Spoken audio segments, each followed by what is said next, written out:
And we are back, fashion dolls. I don't know what just happened. My live just cut, but I'm going to send this live back. This is going to be our part two and conclusion of our conversation. We were cooking and we was about to land the plane. I'm going to invite Dr. Dabrina back. Welcome back, welcome back. If you're coming back, we're back, we're back. Okay, she's back. Let me add her back. Yes, welcome back, y'all. Welcome back, welcome back. This is gonna be our part two, so you guys are getting two parts. They just cut my live. We're back, and we're back. We were talking about Nichols and how they tried to cover up the truth. It's like how they cut. I believe that the Orange Man is working his magic in some sort of way. I don't know, but I am going to continue to keep speaking truth to power. And when you are, I'd say that to say this: when you are black and when you are a woman or just black in general, and you're speaking truth to power, they target you in any way possible. They target you, and that's what happened with Joy Reid and Don Lemon as well too, because Don Lemon was quote unquote too you know too much, and when you know too much, they Mhm. silence you. Live got cut, but Yeah. yes, that's never happened. But I'm not gonna stop. I'm not gonna stop, and we must not stop. We have to keep continuing to tell the truth in our stories. Shout outs to my colleague again, Alvin. Tip for tat, this and that. Again, for anybody who wants to know how I feel about the Orange Man, truly, make sure you tune on over here into his platform, and he will tell you I let loose. I let loose over there. So it's so much fun.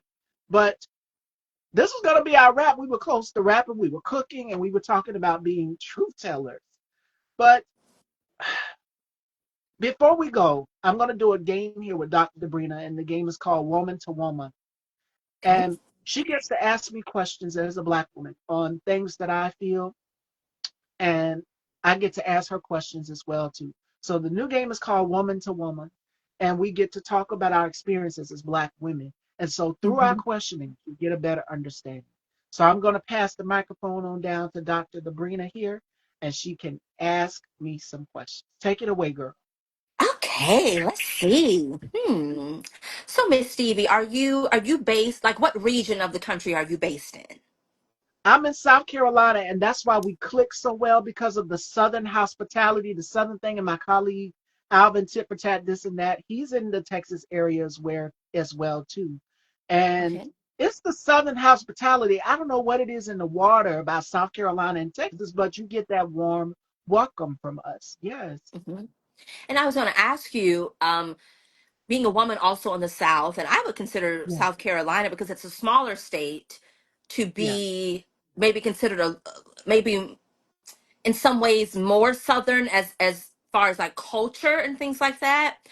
As a woman who is such a fashionista and into all things glam and amazing, um and I know that you have created your platform to share it with other people and empower other people. What barriers or obstacles have you encountered that you think have been the most maybe sticky or dynamic, again, with wanting to do the type of work that you do, doing the type of work that you do, being a fashionista, having a global platform and all of that amazing things, being a woman from the South, specifically South Carolina? And do you have some Gullah Geechee going on in that ancestry? Charleston for sure. Yes. My brother's in Charleston, so shout outs to my brother and his family, my nephew. Uh, yes. South Carolina, my mother told me a story years ago that happened down here. They had a Klans meeting down here, girl, in front of the courthouse. And the Mhm, police literally had to protect the people so that they wouldn't get to them. So, mhm, South Carolina, we know the history of the Stoner Rebellion down here. The racism is rampant. That's one of the things that I've encountered. Being black, being targeted, healthcare disparities. Well, not on my end, but seeing my mother have to fight and go to different doctors and them yeah. misdiagnose her. As you said in part one, you guys are getting two parts of the show today. This will be our wrap. But yes, healthcare disparities is a thing. Me and my mom literally having to go and move to other doctors outside of South Carolina. Literally, my mom had to go to Piedmont, Georgia, in order to get some health care because the doctors were not really giving her the care. Where they should have been admitting her to a hospital to help her, they sent her home. And I'm just like, why would you send somebody home without a breathing machine? Like she literally needs to be on a nebulizer. So Yeah. those are some of the things. Transphobia, misogynoir, all of those type of things are things that I've encountered down here in South Carolina. And that's growing up. So that just built me to be the fighter I am today because I've seen my mom, my mother. Girl, when I tell you that Libras are crazy, y'all. And when I tell y'all, I've seen this woman literally curse people out, and you know, as the child in the black house on Dr. Dabrina, you know, when your mother give you that look like, uh, this me, it was in the store literally, and she was getting into it with the cashier, the store clerk, because she said something crazy to her. Just like, and you have a great day too. And this me, I'm ringing up stuff in the store, and the other store sales associate said, "You're so calm and peaceful about this." I said, "Yeah, you don't know my mama." That's what I whispered to her. She started laughing. But yes, my mother raised a fighter. I grew up with four brothers and two sisters. One of my sisters passed away, and June 29th Mhm. of this year would have been her birthday. June 29th, Mhm. 1986 is when my sister was born. And having to keep her legacy going. My sister was also a fighter. So I come from a lineage of Black women that stand up and that are very vocal about what they believe in, especially my mother. Mhm. She'll let you know, especially at the doctor's office. It could be at the doctor's office, and I'll be like, "Mama, keep your cool. Don't do nothing." They'll call the police. I'm like, "Lord, I ain't trying to bail you out. I ain't got no Uh, bail money." But I must say, those are some of the things that I've encountered. Racism. Racism is a thing. And as we're seeing now in the current regime that we're under, my mother doesn't bite her tongue. She doesn't hold back. And neither do I. So my mother's always instilled to me and my brothers and my sister that if you got something to say, you say it. You see somebody being mistreated or don't have a voice, you speak up for them. You advocate for them. And even with my mom, she'll talk to a person and she'll advocate for them. And she sees them being mistreated. She'll give them a suggestion. So those are some of the things that I've encountered. Racism down here. And then seeing my mhm. mom as a Black woman growing up, going from different doctors, being turned away for help. It's still an issue in this country. Yeah, absolutely. So, do I get another question? As many as you want, girl, because I'm going to ask you something too, and you give me your take. Yeah. Okay, so I want to know because we were talking about trauma and mental health and persevering and all Mm. of these amazing lanes and areas that we've touched on this beautiful flower of a chat that we had today. Um, the encourager also has to be encouraged, right? And sometimes that's overlooked, like the strong person. Even if you have people that care about you, they're so used to you being okay or having Yeah. the appearance of being okay, they may not even know how to show up in the ways that you need because it's not so apparent. So, with you navigating the things that you just discussed and still deciding, because this is your platform, you can say it's a wrap. I'm not, I have other things to deal with, can't deal with this. You still decide to not only show up in all of your glory, all of your identity, creating a space of belonging for you as well as others. Um, how do you make sure that your cup still runs aplenty? How do you make sure that your cup still is hydrated, honey, and never ashy, parched, nor dry? It is, for me, it is the selflessness. That's the word I was looking for. The selflessness. My mother always told me, you make sure that your siblings, your family members are okay. You make sure that everybody's okay. You make sure that your brothers are okay. You make sure that your sister is all right. Make sure that your family. So I make sure that my family is all right. And that is how I keep my cup of plenty afloat. Friends too, as well. I'm the type of person I'll reach out to you. I will text you. And my cousin, shout outs to my cousin Sherry, who was on the show, and she's coming back again this Friday. I will text her every Saturday.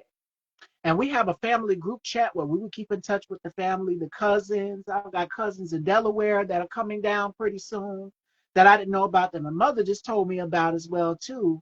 And they were coming to see my grandmother, who is 80 years old. So I have to make sure that my grandma is okay as well too. And I'm just so grateful, so thankful to have a support system and circle family and friends around me. And again, it goes back to show you that tribe. So that's what keeps my cup of plenty, knowing that they are okay as well too. And when they are okay, I can rest at night. Like I literally have to make sure that my mom gets in the bed after she, takes her meds and everything, and she eats. Did you eat anything today? Did you make sure that you got everything you need if you're heading out to an appointment? So I literally have to play secretary. I have to play organizer. I have to do all of this for her.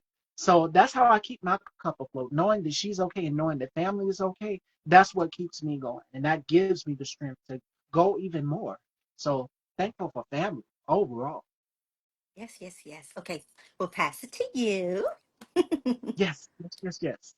So for you, when we did part one in the conversation, what stood out to me is that you said I've been picked on. And a lot of us growing up in these neighborhoods that are predominantly white, growing up in cities that are predominantly white, where we're having to fight twice times as hard as our white counterparts.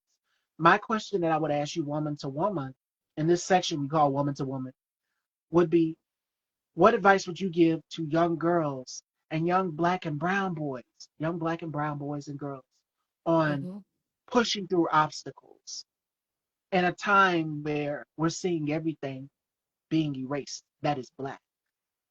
How do Oh we my. push through and move forward? What advice would you give them? I would say, first of all, sadly, sometimes it's not only coming from people who don't look like us. Sometimes we inflict the most pain on one another sometimes. So like the comments about being Oreo and things like that I mentioned, that happened from people who share much of my same identity. But I would tell anyone that is encountering any type of obstacle or adversity, i.e. teasing or racism or discrimination in any fashion, whether you are a youth or an adult, I would Yes. remind you to remember who you are. And if you have some type of belief system, remember whose you are. Um, do not allow someone who did not make you, including your parents, because your parents were just kind of like your incubator. Okay, do not allow anyone who did not make you to break you. They don't have the authority to. They don't have the true authority to, unless you relinquish that over to Oh, them. yeah. Um, Easier said than done, but I would remind them also to be very intentional about how you define yourself and what you enjoy, because sometimes too people will say, well, find your tribe.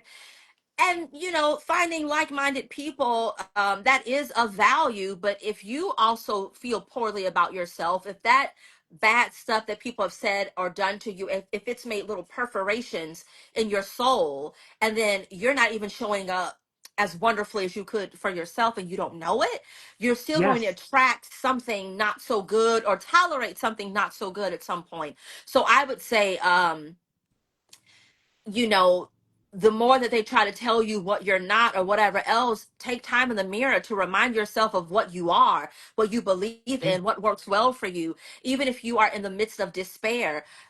Like Lorraine Hansberry, who's the first Black woman to have her play land on Broadway, A Raisin in the Sun, she would say, and I'm paraphrasing it, but she would say, write the world as you see it or how you think it ought to be. So whether it is creative writing or just journaling in some type of way that's safe for you, do that. Whether it's a vision board, do that. What you're the room that you're in does not have to be your permanent reality. And sometimes your vision, or really I shouldn't say sometimes, but your vision, if it's burning in your belly, if it's churning like some good butter, it doesn't need a Mm. cosigner. When you think about your purpose and who you want to be and who you are becoming and your goals, if you can see it and it seems so clear, even if you don't know how you're going to get there, if it seems like there's a sea between where you are now and where it is, it doesn't matter. As long as you can see it, you don't need a cosigner. And sometimes you can't see the full path, because not being able to see the full path to it is what's going to build your tenacity. It's what's going to build your faith. It's what's going to build your grit. And once you make it there, you will savor it even more than if it was just handed to you. So then also I would say this, and this is where I'm being a little petty. Child, this is unprofessional and petty. Okay, sometimes the people who have the most to say have the least common sense, have the least gift, have the least everything. Like the old people used to say, sweep your porch before you look at somebody else's. So also too, if you have Exactly. to, right, if it gets too thick, learn how to get slicker at the mouth, okay? Learn how to have a quicker comeback, because sometimes it does take a person to know that they got one time to play with you before we go tick tick boom. And not violence, not ruining your job opportunity, but affirming and establishing a boundary. Because you don't have to say an expletive, you don't have to hit below the belt to be witty and quick and readjust a person to their place, right? We teach people how to treat us. And it's not all on us to teach them. They have to have decency to begin with, but be unafraid to establish boundaries. And if you don't know what that looks like, look into some self-help books. If you don't want to read, or you feel like you're not a good reader, or you don't like doing that, go to YouTube, go to Instagram. There's great memes that are empowering, and pour that into yourself every single day. I will eventually release a book that will help people with self-help and self-realization and all of that good stuff. And so yeah, so just add more tools to your toolbox. Also allow yourself the space to be realistic about your feelings. You know, people say sticks and stones may Yes. break my bones, but words will never. No, words are words can be something, right? And there's power in the spoken word. This is why a lot of times in our culture, we are verbal people. We are oral people. There's much power in our words, right? So words can be very impactful. But what you can do is you can deflect things that don't apply to you. They say it as many bad things as they say to you, kind of like knock down 9 times, get up 10. If they say 10 things about you, when you get to yourself, or even when they're talking to you, like if it's your parent or a spouse or someone that you cannot easily get away from, if they say 10 negative things about you, even in the midst of them talking to you, do your best to tune that out, and you say 11 or 12 affirming and positive things about yourself. Or you go in that bathroom while you're on the toilet, or whatever you need to do, and you write it out. Whatever you need to do, because writing too is very affirming and great. Even if you're just writing, I got up today on time when yesterday I was more depressed and it threw off my whole day. Whatever it needs to be, do that. And know that you are human. It may sting, it may be tiresome, but it's okay to be tired. But you must not give up on you, because if you give up on you, that's when the towel is fully thrown in. So again, all of that is easier said than done. Um, I would say if it's in the workplace or something like that, because a part of my background is HR, and it's a part of some of the things that we coach people on and all of that. Listen, study the law and know it well. Know your employment books and all of that and know it well. Um, have your escape route. Start applying for jobs and don't tell nobody at work, because that's not their business. And then at the time of you securing something else, go ahead and start filing that report, even if you have to do it legally or at a state level. Because sometimes if you try to make a report while you're still there, unfortunately, human resources is largely there to protect the entity, no matter what people say, right? So sometimes making a report, you don't know what personal relationships people have outside of work. It can make you more of a target in all of that, especially if you're already Yes. marginalized, right? And I say that because I'm a person who, with counseling and all of that, I previously had one of my clients who was a person living with HIV, and her family was telling her that because she had HIV, she could not get a job. I had explained to her, listen, if you go somewhere and they hire you or they don't hire you and they name that, congratulations, because now you got a nice lawsuit. Especially if you've recorded it, you can prove it, or whatever the case may be. Okay? Yep. So be mindful of those things. I think that as Black people, sometimes we don't use the system to our advantage. We don't look at policies carefully and use those to our advantage, and all of that. And sometimes we have to. Now, other people will get more favor with it most of the time than we will. But at least gather your data, build your case. It may not always be a lawsuit, but at least you're able to furnish something to protect yourself. That way, if people are calling for a reference on you, if you haven't landed something immediately, they will think twice before saying something about you that breaches legality, because they already see that you have things well documented, you have proof, and if they make another slip, you're already out of the door, and boom, you can go ahead and start filing a lawsuit at that point. So anyway, as y'all see, legal is a part of my background as well. But Yes, y'all. Just use whatever you can to your advantage without causing harm to anyone else. See, me growing up too, I had instances of people thinking they could put their hands on me too. You know, I don't want to make any recommendations for that because I absolutely didn't just sit there in that case. Um, and I don't want to encourage violence, but yeah, if you can get away from something that is emotionally, mentally, or physically abusive or damaging to you, do your best too. But also, I understand that sometimes you can't, again, use those systems. Use you. They can't permeate you all the way in here. They don't know how many amazing things you're saying about yourself. They don't know when you're in there, the first 30 seconds before you step into the shower with the water running, you're writing things down. Again, if you have some type of other belief system, whether it is spiritual or religion or metaphysical, there are herbs. And like one of our recent healing sessions that we did, uh during a meditation session, we adjusted the lights for light therapy. We were already burning incense and things like that, but we started to use a diffuser to release some lemongrass oil into the air, and that helps with like confidence and communication and all of that. So I say that to say this: sometimes even if you apply things like that and a person is not knowledgeable about that, they don't know why you're doing that, use that to your advantage. If it's helping you, if it's helping the environment, if it's protecting you, then you do what it is that you need to do as long as you're not harming other people. But again, most importantly, affirm boundaries and do not be afraid to express them or utilize them. And sometimes a boundary, like with your mom, Miss Stevie, sometimes a boundary is calling a person everything but a child of God because they didn't believe that fat meat was indeed greasy the first time. So there we are. Listen, I listen. And my next question for you was, because we touched on a number of things. We touched on trauma in this interview, and you said you witnessed your uncle take his own Mhm. life. My next question for you would be for anybody who's having those thoughts, anybody in our community, because it is a thing. It happens. A lot of people think, oh, well, no, it just happened with Kurt Cobain. No, no, no.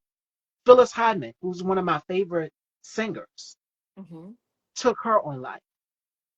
And we see so many other Black artists that have had that happen to them as well, too. Yeah. So my next question for you, Dr. Dabrina, would be, what advice would you give to anybody who has those dark, evil thoughts? And you said vision boards, so I create vision boards as well, too. You guys know that that is a thing for me. What outlets would you give or tips would you give to anybody who has those evil, dark thoughts? Like, you have a purpose to be here. To anybody, you have a purpose and a sole purpose to be here, to exist. So, Mhm. Yeah, so firstly, if you don't mind, I want to also name Donny Hathaway. Um, oh yeah. you Mm, know, died from, going through that hotel window, but and just my God. imagine what else we would have gotten if even if we only had him 5 more years. So I would say for anyone who's having those thoughts, number one, please do not allow people's opinions about suicide as far as it's a sin, you're going to curse yourself, oh, you're an idiot for wanting to harm yourself. Please do not internalize that and allow that to make your thoughts even more severe, number one, because again, people can say a lot about something that they have no experience in. Okay, number one. Number two, please identify and realize that most likely it's not necessarily that you want to cease to exist. You just don't want to continue to going onward under the current circumstances that you are enduring. So it's sort of like, or it is like, suicide is essentially a permanent solution to what may very well be a temporary problem or Brain temporary problem. feelings, right? And those feelings are valid, whatever it is that you're facing and going through. Things can get very, very hard. And of course, someone else may listen to what you're going through and go, that makes you feel that way. Again, we all have a different plate, we all have a different capacity. But please do really focus on, hey, is it really that you don't want to exist anymore at all, or do you just want what's happening to you, your environment, your experiences to be different? So identify that first, and then inch by inch. And we often talk about this at the end of Dark Mondays. We do this whole kind of affirmation and spreading love thing at the end of every single show, reminding people that they are absolutely wholly made, whether it feels like it in the Yeah. moment or not. um if you have anyone in your life that you really do trust, that you know cares about you and can maybe hold space, even if you're afraid to tell them that you're fully thinking about completely getting rid of yourself, tell them, hey, and even if you told them before, if you can, and you know they really care, and you know that, again, consider their capacity. Can they really hold space? Because some people you just can't go to with everything, right? But if this is a caring No. person, let them know, I am deeply not okay. I am deeply not okay, to the point of I am having some unhealthy thoughts that are becoming too heavy for me to bear and too heavy for me to keep talking myself out of. They may know what that means. And then additionally, try your best to reach out professionally. There are various suicide hotlines. I would encourage you to Google that for your particular area. There's even ones where Yes. you don't have to verbally talk to somebody. You can text. Because sometimes when your mind is racing so much, or even if you've been crying to the point to where your face is puffy and you're dehydrated, you don't want to talk, your throat is scratchy, all of that. If it feels better to text it and look at the words, go with that option, right? But if you want to take it a step further, and seek what we were talking about earlier, forms of counseling, forms of therapy, please know that we could always use more persons of color in mental health, but there are more Yes. persons of color working in mental health than we've seen before. So it is more accessible for you to find and curate the specific therapist that you think would work well for you, whether you want someone to share your same identities or whatever else. There are absolute programs for that, which you can Google. They are not super inaccessible. Now, if you are a person who is uninsured or have any type of other financial barrier, please consider the Love Land Foundation.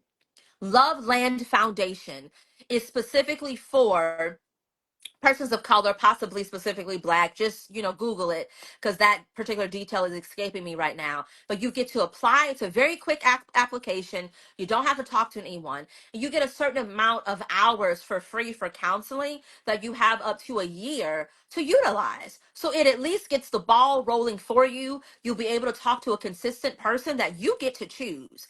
It doesn't have to be assigned. You can choose that person as long as they are willing to accept or participate in the Loveland program, because Loveland will then pay them. Not asking them to do it for free. It's that they're just not compensated by you. So those are a few options. But also, look at what are the things that's causing you to feel this way, which sometimes it's difficult to identify when it is compounded trauma, or when you've been suppressing so much that it's just like you're at a point Oh of yeah. just reacting rather, right? Your nervous system has just gotten overloaded. So sometimes that's a challenge. But if you can identify, if you're in a relationship that you know is like, the reality is I'm just here because it's what I'm used to. If that person is no longer the person that you started to care for, and it looks like the well has run dry, I'm not quick to tell someone to do an uncoupling. But if that's what you need to do in your heart of hearts, if you know what it is and what it ain't, please do it. If you have a friend circle that laughs about the whole premise of frenemies, that is not it. If you're always the butt of the joke, if it's a lack of reciprocity, not saying that everything has to be transaction based, right? But if you are exuding so much and caring about someone, you have to get some of that, even if you don't have the same love language. Maybe your love language, maybe you express your form of love differently from how they do, but it's still going to be some type of care that your instinct will show you is there. If you need to part wait, sometimes it's a matter of pruning. Just like we were talking about gardening earlier, right? If you do not prune, Yep. if you do not cut your split ends, things are a mess. And it doesn't always mean, again, that toxic positivity to where it's like, oh no, no bad vibes, I'm cutting you off, I'm cutting you off. You get to a point to where actually you just don't know how to navigate anything with anybody, right? And you're not even holding a mirror up to yourself. I'm not saying to do that, but if you've tried, if every time you get around this person, your head starts hurting, or it's immediate screaming, or chairs being thrown, like we talk, all of that kinds of stuff, you got to make a different decision. And sometimes our most painful decisions are the ones that we need to do the most. And I like to tell people this, just like I said, your darkest moment does not have to be your defining one, right? Mm. Um, it's great to be caring and considerate and a champion for others, like we've talked about so much today. However, no one can possibly need you more than you need you. It's not possible. No one will need you more than you need you.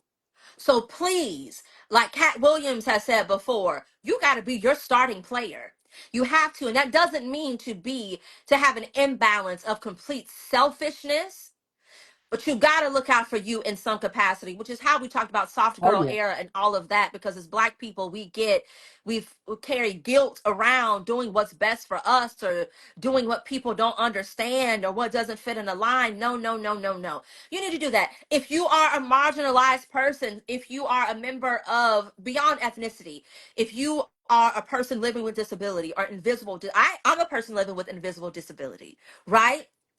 If you're navigating something like that and you're getting a lack of empathy, or it's getting too heavy, or if you are queer identifying and everybody's telling you how you're going to burn in hell or whatever, these other things, listen, you need to find more like-minded people. But like I said, it starts with you. How do you feel about you?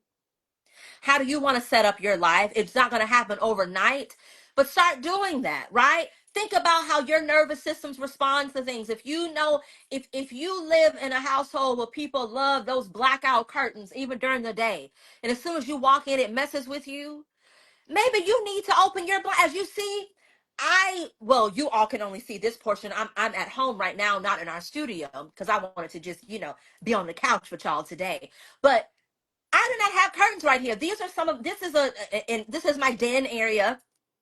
This is an area that's more so for entertaining or for just like casual things or whatever else, because my living Yeah. room it serves a different purpose, right? So in here, these windows look directly over my backyard that has a lot of very mature, huge trees. I bust these bad boys open all the time because that is what works for me. My sliding glass door that's over here, it's oversized. The curtains there, I throw them back just to get fresh sunlight in or whatever else. So you have to think about and allow yourself the journey of discovering what works for you, what feels good for you. And so that's another reason to stay here. If you stay here, you get to have more autonomy over choosing and curating a different reality, a different way of living, and that includes also the people that you plant within your respective garden or community. Absolutely. And beautifully put. Um, all of you that are just coming in, welcome back to your Lux Salon. I see my colleague Alvin tip for tat and that. Uh, mental health. The whole conversation today, we've talked about mental health. And my colleague, when you said you got to make sure that you're taking care of you, you made me think about my colleague, Bubs the God. He said it all the time. You need to love yourself. Everybody needs to learn to love themselves. Pour into yourself. And when Dr. Dabrina asked me that question in our conversation, woman to woman, if you're just coming and you guys missed it, she asked me, how are you pouring back into you? I want you guys to be gentle to yourself and figure out how are you pouring back into yourself. Because we're living in a day and age where we have to make sure that our village, everybody in our village is okay. Like I said, I've mentioned my grandmother, my mom, my cousin who's coming back on this Friday. Uh, make sure that you are in community with people.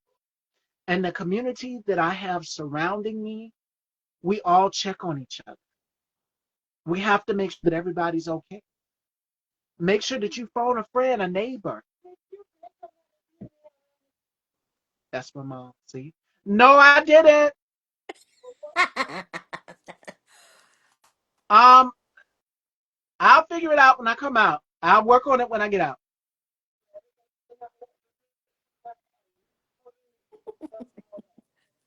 We'll get it fixed. There she goes, multitasking. Huh? What was that? I'm sorry. I'm I said, sorry, oh, there Dr. you go, Dabrina. That was me. multitasking. But we talked about that too, right? How Black women, we're so multifaceted and we show up in different ways in different spaces. Like Yeah. again, we might be in our custom made suit or whatever else in a boardroom negotiating a contract, or like a part of my background is also developing housing, right? And having that background and civil rights, specifically with fair housing.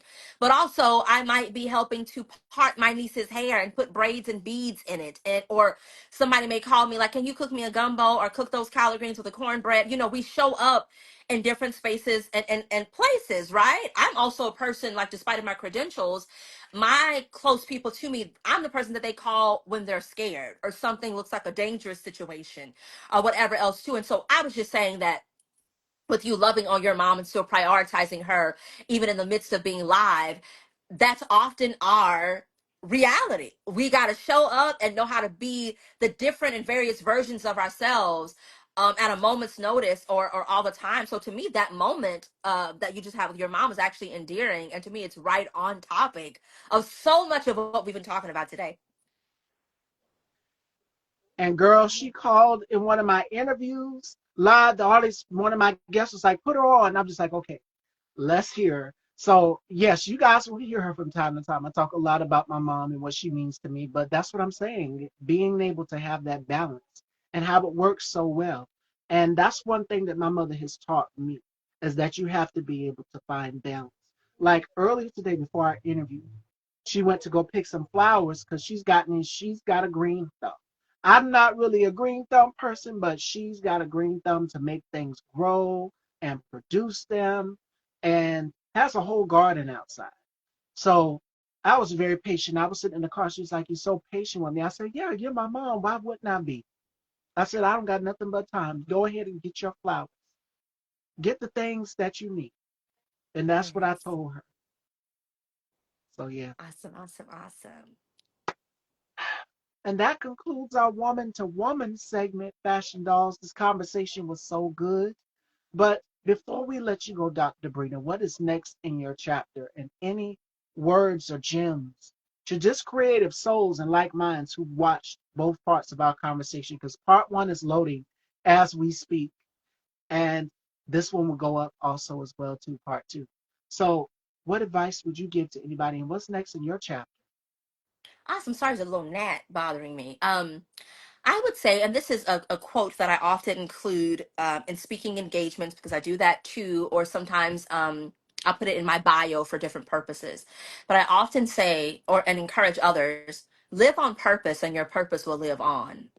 Yes. Um, right. Sometimes we get very fixated on our mortality, but I mean, that just is, what it is, right? We all will have an expiration date, but sometimes we focus on that so much that we don't realize how much time we're putting towards thinking about the what if and our ending versus the time that we're still here. So again, live on purpose and your purpose will live on.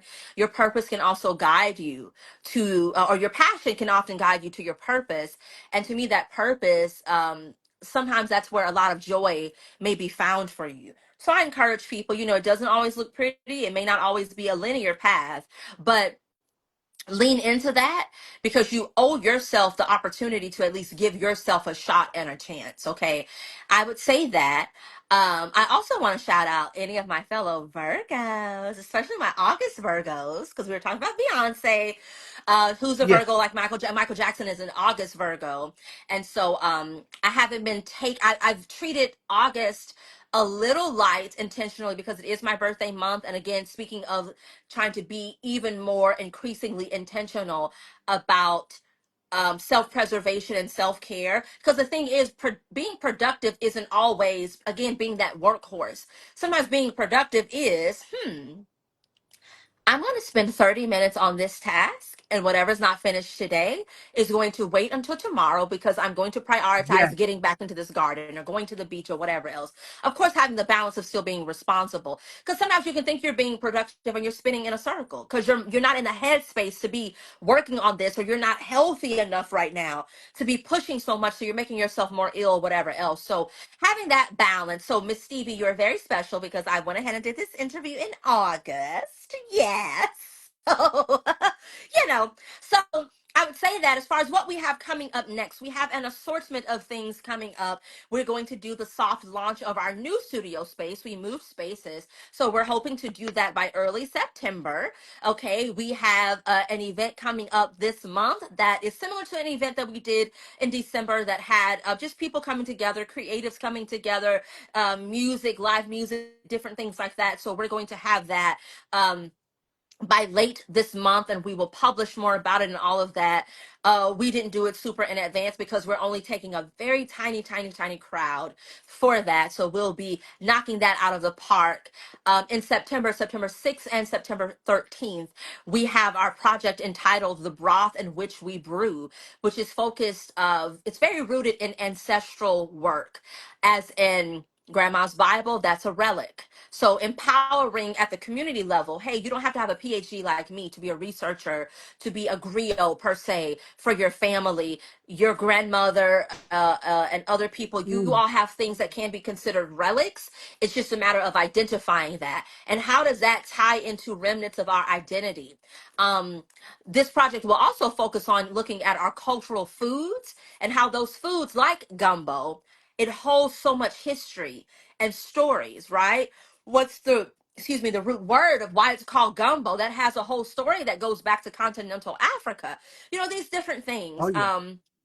And why, and just the heritage of being Creole and all that sort of stuff, which is part of my background. Just like my, I have family on the maternal side that comes from the Carolinas, so I do have that Gullah Geechee ancestry as well.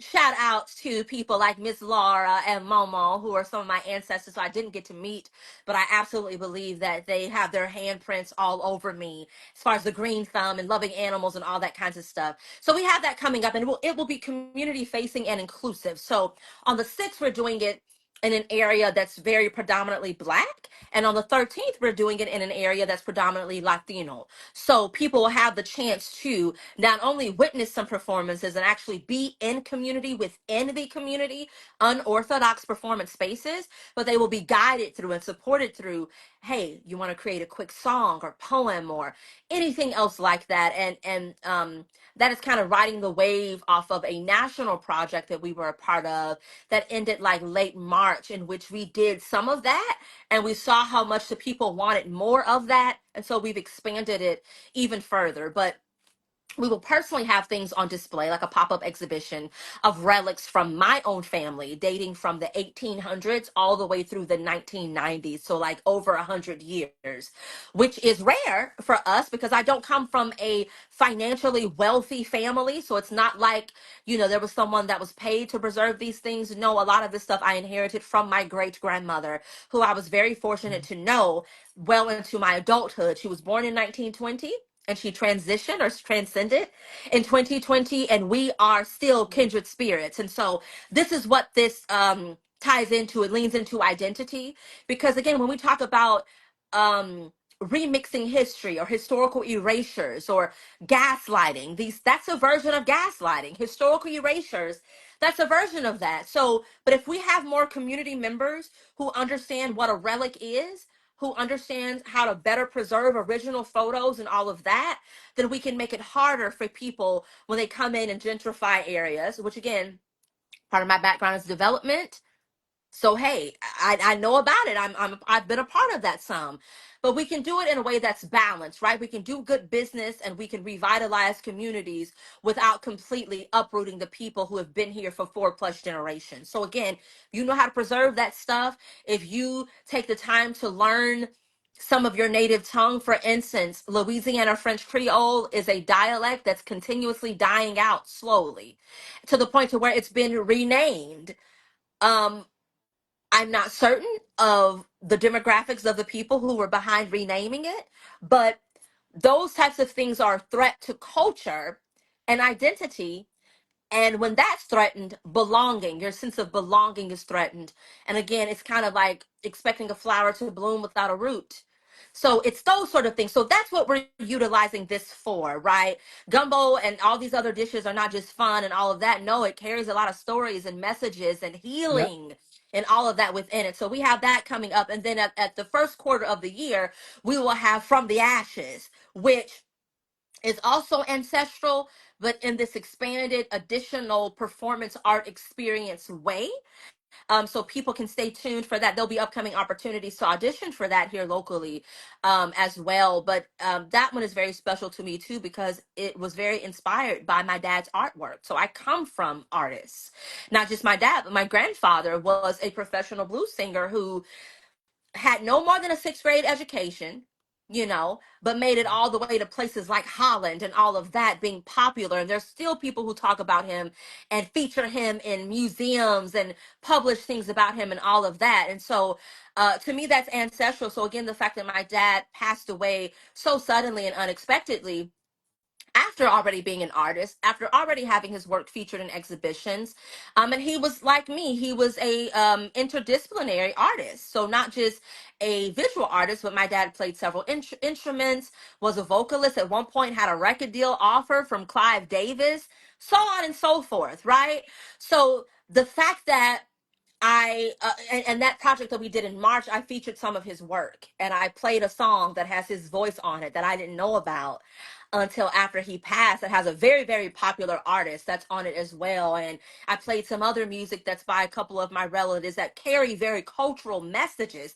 And the way that people responded to that, and things like my great grandmother's old lipstick too, like people responding so viscerally to those things, intuitively, I knew we had to continue. So my point is, for my niece, who's only one, to be able Mhm. to attend events at a predominantly white institution at the time, and she's only one, and so we're already creating her reality to be, I belong anywhere that I decide to be.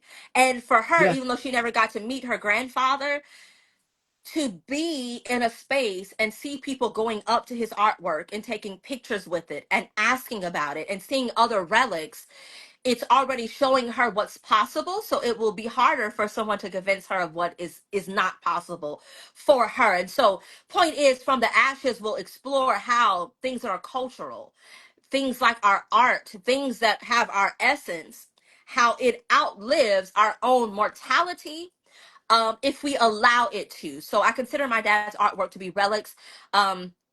His work still gets requested by like universities and things like that. And my dad was not as, now I am an extroverted introvert, so I am not good with social media at all.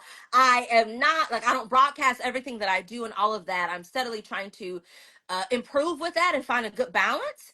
But still being me, but still kind of rising more with the times, right? But my dad was completely like, people would commission him for something and he would like refuse payment, all of that, and I would be like, bro, you about to take something for this because you are an accomplished artist. What's up, right?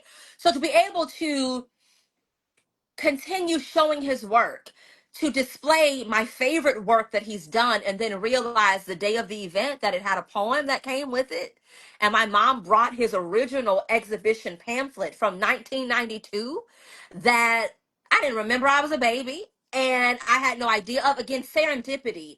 Um, Tends to inform a lot of my work. So anyway, short answer, the soft opening of the new studio space, okay, the broth in which we brew from the ashes, and then also Houston Black Theater Week, which we've been a partner for all 3 years. This is the third year, and our partnership has increased with each year. It is now branded as the Uprise Experience. We are back with that now in October. So we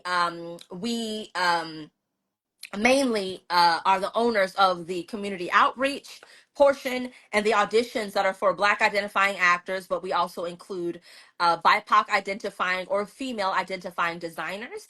And this year we are going to include also intimacy directors of any background as well. So it's a chance again of exposure, belonging, networking, because they're in front of many, many producers from various niches, from the theaters that have the largest budget, multi-million dollar budget in the city, to the more independent folks. So we have that coming up again in October. We have also rebranded the name of the audition, which I can't say the name of it just yet because we have a rollout for it, but I can say that it borrows from things culturally. It borrows from principles of Akoma. And so you'll hear some of that in there, that heart symbol, that coming together things and the origin of that. And so that is coming up. Those are the main things. Other than that, we are always open to any organization or any entity that needs support with strategic visioning, program evaluation, team building, training on equity, diversity, equity, inclusion, shared humanity, any of that. There's many things that we offer. I tell people, if we kind of ping up in your spirit or come to mind, just reach out to us. If it's not in our wheelhouse, we have amazing people that we can, in good faith, refer you to who will absolutely stand and deliver. So those are just a few things that we have coming up, and we're looking forward to cooking more and more and more. And I'm going to bring you back on the show, definitely, because this conversation needed to be had. I had such a fabulous time. This is part two. And I feel like we could talk all day. Did you guys enjoy this conversation? And I hope this has helped you throughout the day just to find something productive. Um, Today we covered a number of things that were very taboo that we don't really talk about. We talked about mental health. We talked about trauma. We talked about our experiences as Black women growing up in Southern states. And for anybody that lives in the Southern states that is Black, you understand from our plight from both perspectives. But my final thought that I would close the show with is actually a, a little quote, a little notion. And it says, the phrase, do not be afraid, is written in the Bible 365 times. That's a daily reminder from God to live every day being fearless. So anybody who's feeling, as Dr. Dabrina just said, she said this, the key word earlier in part one, because part one is already uploaded. Make sure you guys head on over to Style by Stevie Daytime on YouTube and subscribe and hit that bell so you can be notified. Part two will be uploading there as well too. And I'm going to bring Dr. Dabrina back on the show, and I have a couple more surprises and guests that I'm going to be bringing back on the show as well too, like a ritual. So we're going to do a spiritual, like a girlfriend's check-in. But I want you all to be fearless. I know a lot of us feel despair. We feel empty. We feel like our hearts have been ripped out of our chests at this point in this current state of the world. But just know, and I love what Dr. DeBring just said earlier, which is the darkness. Darkness does not last forever. There's always a beautiful sunshine at the end of that tunnel. And I know it's going to take a long way for us to get to that sunshine. But I want each and every one of you to do not despair, do not fear, because fear is what the enemy wants. That's how the devil wins. And my mother, she told me that as well, too. She told me early before she left to her appointment. She said, do not fear, do not worry, because I worry a lot. That's one of my things. I worry a lot. My mom worries about my brother. She worries about me. And we tell her not to worry, and then we're hypocritical because it's like we're worrying ourselves, but do not worry. And that's something that I am working on. We all have imperfections that we want to perfect. And I say this all the time, we're not flawless, we're perfectly and flawed. We each have something that we want to correct or work on or be better at. And for me, it is worry. Trying not to worry, trying not to have despair. But I must say now I feel empowered. I feel encouraged. And I want each and every one of you who viewed this conversation today to walk away feeling encouraged, to walk away feeling empowered. Every interview that I've done, it's been so much fun. It's been a blast. And I want to keep it going. So that is the life lesson and the final thought of the day that I want to leave you all with, fashion dolls.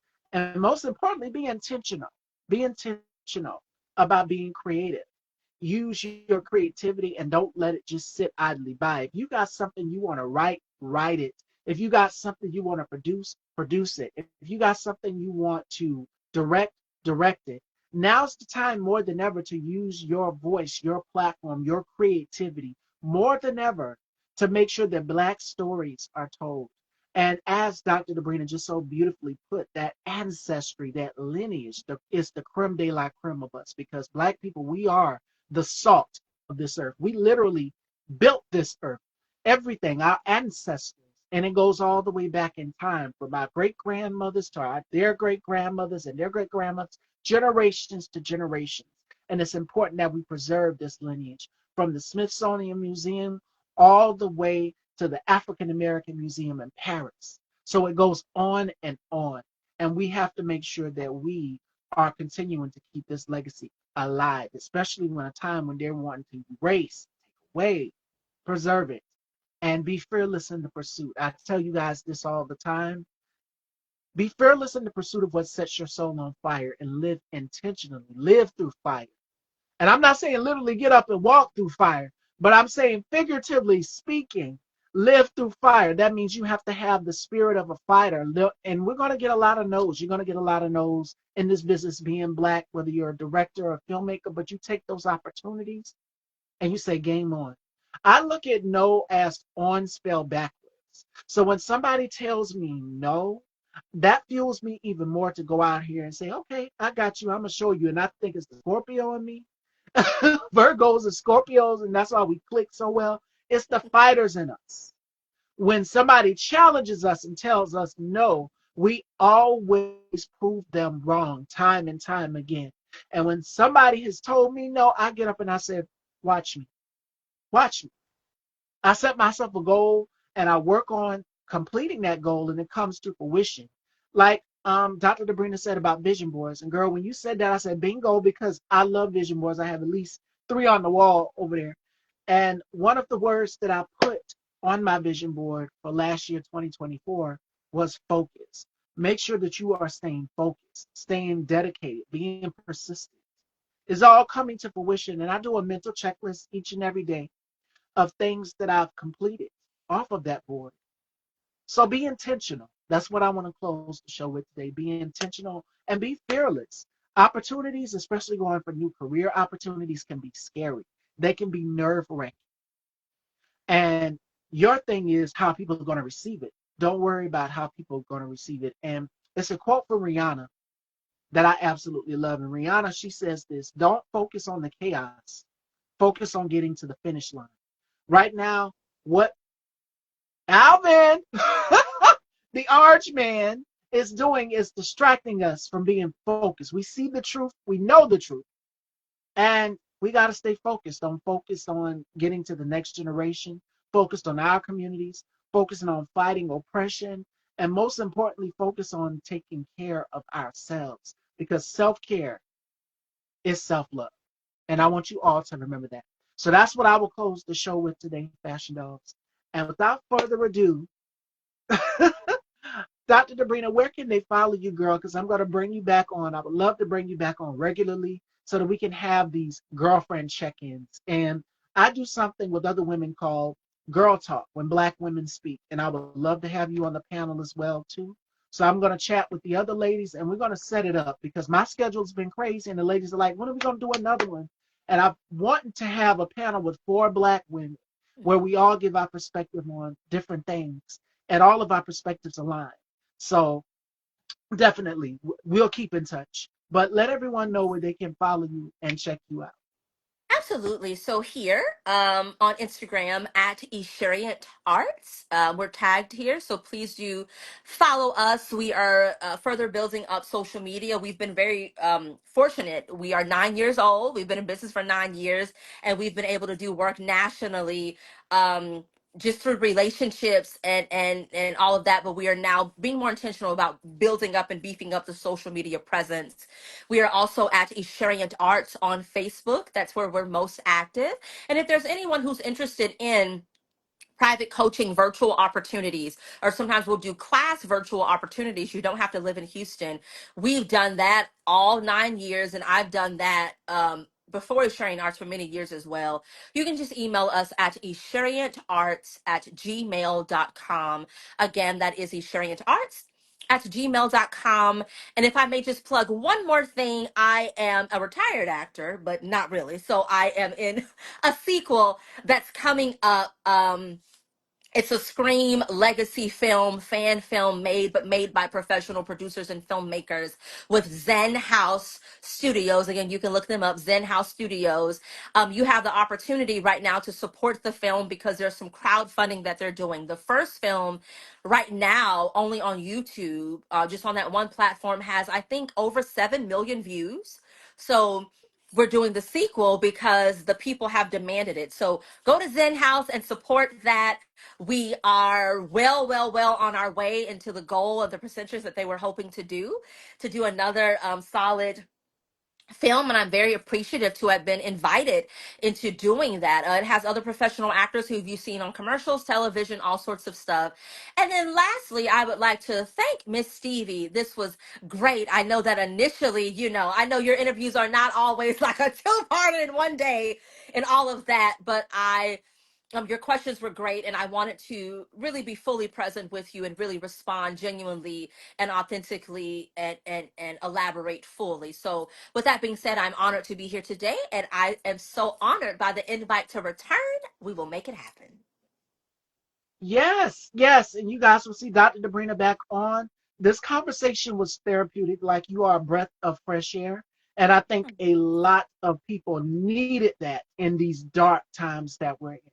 And just to see the perspective of Black women, because the stigma is that, oh, they're catty, they don't get along. It's Brandy and Monica, it's Nikki and Cardi. It's just like, with black women, that's the thing. That's what they see. And it's just like, no, it's so much more to that. We're not a monolith.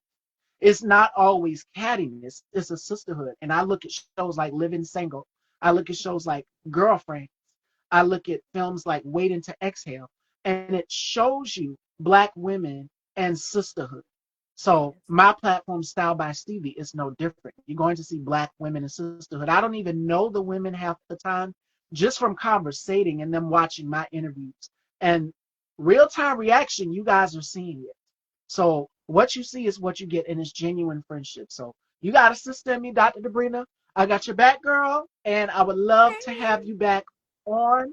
We are going to have her on regularly, and hopefully we can have you join us in the girl talk and meet the other ladies, Hope and Nikila, because Nikila's in the Texas area, and Yes. she's an actress as well too. Nikki Nikila Brown, dope, and I think you would love her. So Yes, definitely. we'll get you on Dark Mondays too. You don't have to be local, like I mentioned. So we're gonna get you on Dark Mondays, which people can follow All Real Radio and Dark Mondays as well. So we're gonna make it happen, and this was a pleasure. All right, fashion dolls, and I will see y'all tomorrow with Country Boy Kiki. Make sure y'all tune in. I love you all, and y'all take care and be safe. And again, be intentional. Part 2 will be up on Style by Stevie Daytime. And I'll see y'all tomorrow. Talk to you later. Bye, y'all.